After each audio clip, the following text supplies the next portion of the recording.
Like, we're going to see that dual duelist coming out from Code 7. It's a very scary lineup. It is going to be Code 7 attacking first. I love the Omen pick on this map in particular, and most importantly, there is going to be a Sage on Immortals lineup. Kind of necessary, I feel. We can talk a bit more about Sageless comps as they go, but for the most part, on split, you really don't want to be doing that. And so far, it's a relatively slow start. Team's taking it really careful because when you're playing with split mid, you really need to give it a lot of space and a lot of respect. We'll finally see some action kicking off here as the first kill will finally come through. That was Asuna there playing the Raze. No surprise there. Rob Wiz on the Jet moving back over towards this A site where they're going to make contact with Gangsta, who is locking down the ramp.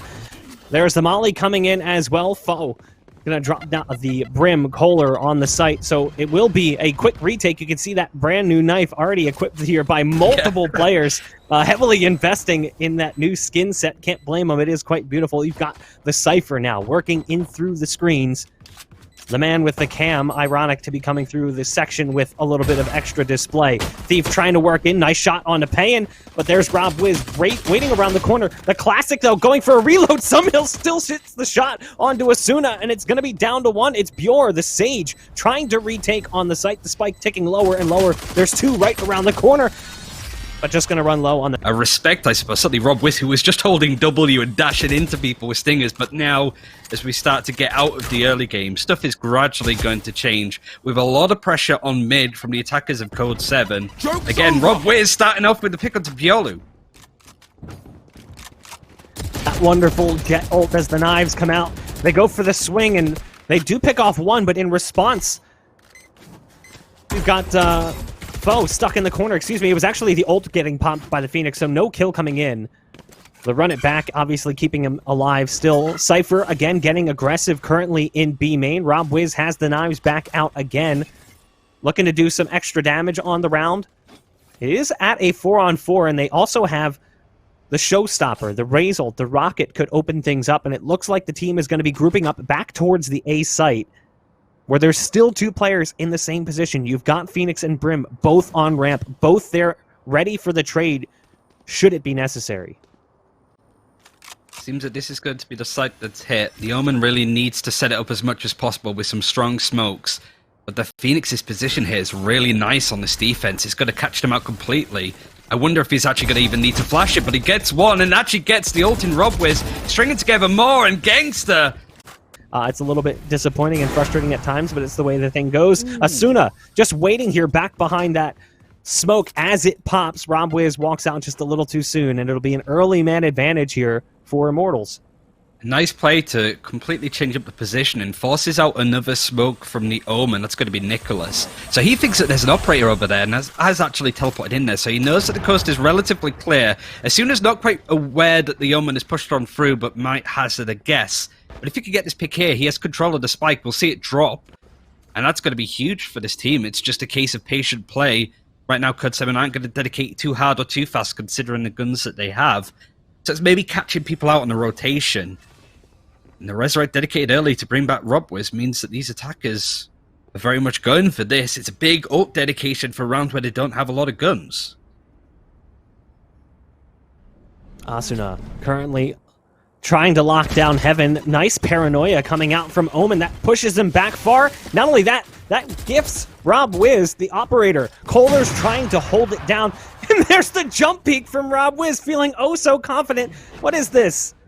Just dunked him. Just going for it. Rob Wiz will get taken down as Thief is still on the site, and he's trying to steal the round away from Code 7 as they had that site control. Great flash coming out as well from the Phoenix, who peeks out wide, and it's down to a one-on-one. The run it back, though, was popped, and there's only 12 seconds left. We need to see a dedicated plant here from Torque, and that's exactly what's going to happen. So now it comes down to this. Gangsta versus Torque in the one-on-one, operator in the hands of the Sage. He doesn't have a flash, so he's stuck around this corner, just has to dry peek it, but Torque is just backing off. It's smart play. Surely there would have been some rifles there to pick up just to make this a bit easier, but Gangsta only has the blaze, so could maybe conceal it, try and cover it across CT, but he's not quite sure where it is, so this is a lot of time being wasted just from the Sage being backed off a little bit. There it is, there's the plays, just to sort of blank it off a little bit, and Torque's vision isn't good. Might need to wallbang it, and just gets the shot in. Big money buy. Rob Wiz has the op yet again. New Elder Flame skin, of course. he's tried to scout out as much as possible. Gangster's been such an anchor on this site. It's been really difficult for them to deal with. So they're going, you know, all hell's blazing onto this site with Kohler on the high ground. It's going to spot so much with the Suda as well with the operator, but it's RobWiz that gets first blood onto the Brimstone, so no defensive smokes, and Gangster even dedicating that, the showstopper from foe from distance, enough to clear this off, and Immortals are kind of scattered if you look at the minimap. Yeah, this is a little awkward right now for the attacking side. Everyone currently grouped up on ramp. They do have a 2-player advantage, and there is the res available as well. It's in play here for Code 7, so this could be a big round. Bjor starting to back off, starting to wonder if they're still here. Patience is a virtue, the name of the game currently. As they go for the recommit after initially pausing on the play, you still got to deal with Gangsta in sight, who's right around the corner playing this Phoenix, and he's been lights out thus far. First shot, though, not where it needs to be, so no kill coming out early there for the Phoenix, and the round falls apart. It's all up to Thief, and at this point, Thief is probably looking for an exit to try and escape and save that gun. So there it is. You see the op pickup there by Thief, and he'll be running away. It's a 4th round coming in here for Code 7, and again, the money is not stellar right now for the side of Immortals. So you can even see him going back and picking up his tripwires. Obviously, he wants to save as much cash as possible, but that's the reason we're in this save scenario to begin with. He's on a budget, you can't really blame him. I really like the positioning from Gangster, what he's been doing on the Phoenix, just that really aggressive off angle. Didn't quite work as well on the defense just then because positioning and movement was kind of awkward for him to get the spray transfer there, and he went into a 1 versus 2.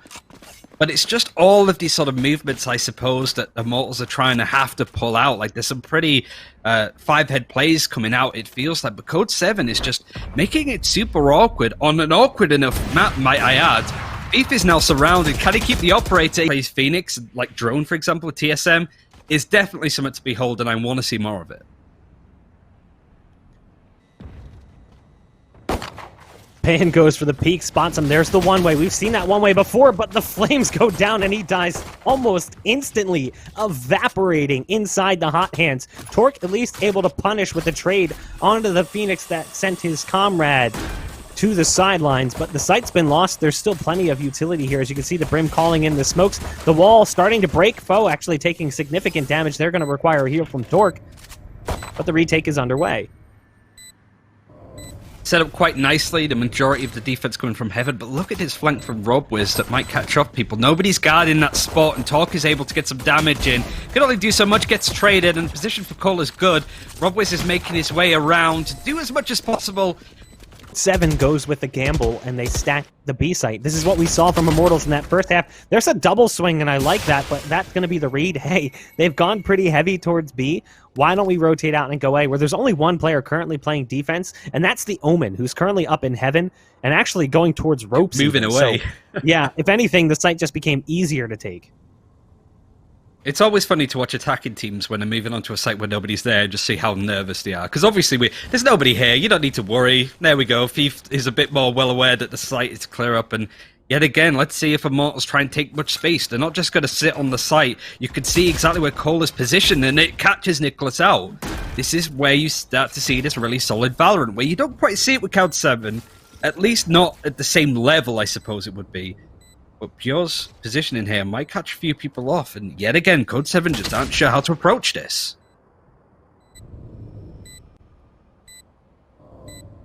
Bjor sitting up on top of the wall, peeking up over the tall box. RobWiz, again, I mean, he's done this time and time again, but Rob's going to back off. They kind of stole this weapon away, the Phantom that was picked up off the body of that player that died over in B. So he'll be backing off and saving this weapon to bring it into the next round. It will be 9 now on the scoreboard for Immortals. As strong as that first half was for Code 7 on the attack, it's walking the way through. They're going to have to deal with some equipment being put down by the Cypher. He hears them. He knows they're here. He's just letting them through. And for the retake, potentially, Asuda's positioning must have been given up, considering the paranoia was just in their general direction. Yet again, we're seeing the skulking Thief on the Cypher, pretty much apt for the agent that he's playing. Gets one, but needs to be careful that there's a Sage around that corner too. Storm's going to be used to sort of block them off, and even the wall dedicated just to keep them at bay. The spike has been planted. This is good from Immortals. Code 7 on these retakes have looked a bit lost in some cases, not sure where to push in, but RobWiz just glides in, gets one, but can only do so much. The rest of the team, though, is cleaning house. The defuse is coming in. Just as I said they look lost, RobWiz just opens the door and they just go on in. Yeah, that was a really bizarre defense in general, which... Pushing, not rotating too early. They're sitting nicely. RobWiz has a nice angle. He was going to spot somebody, but the Ultra Strike is going to move him away. There's the ult in the back of sight, but it doesn't scare RobWiz at all. He's still here, still going for the peek, a bold one at that, as his teammate had to back off from the site, so that's a bit of a problem. Hot hands coming down towards spawn, but the Sage can exist back behind it. You've already got two players coming in through heaven as well. Thief doesn't realize that they're both here, but they don't realize he's here either. The Cypher on Cypher battle goes the way of the defense, but it's currently an advantage coming in for the attacking side. It's a 3-on-2 with the spike ticking down lower and lower. And the remaining two, one of them's already low. That's the Cypher, who has to come back towards the Sage for a heal, and that might give away a little bit of intel. And all of that information got by the Neuro Theft is going to be lost. It really seems awkward now, to the point that I think we are going to be seeing Code 7 have to save. It would put Immortals on match point. Every little helps in this case. Buy up all of the utility that you can grab. The camera's back in the hands. Oh, sorry, the tripwire's back in the hands. And that was a really good round on this attack. It was patient play. RobWiz did quite a lot of damage with a double kill with the Operator, their ultimate, so there's not going to be any big plays unless there's a few multi-kills here.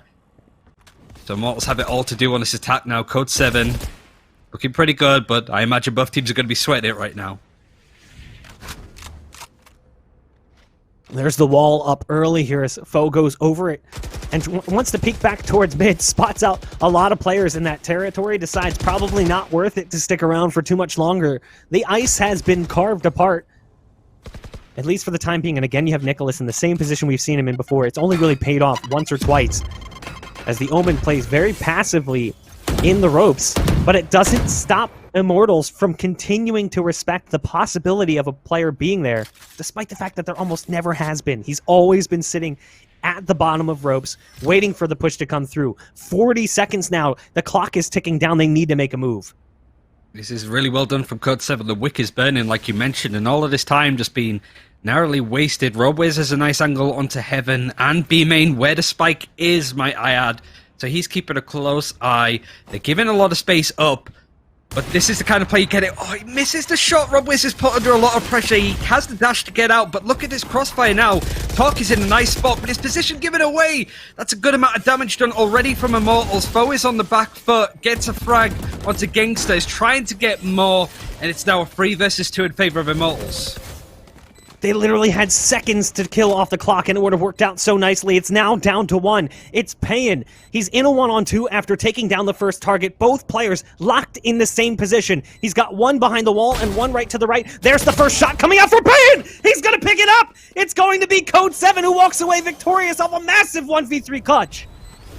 You couldn't write this. It's the first game that we've seen tonight, and it's already a big upset. One of the big complaints I think about NA as a region has been it's too predictable. It's always the organizations, the signed dogs that win it, but not this time. Code 7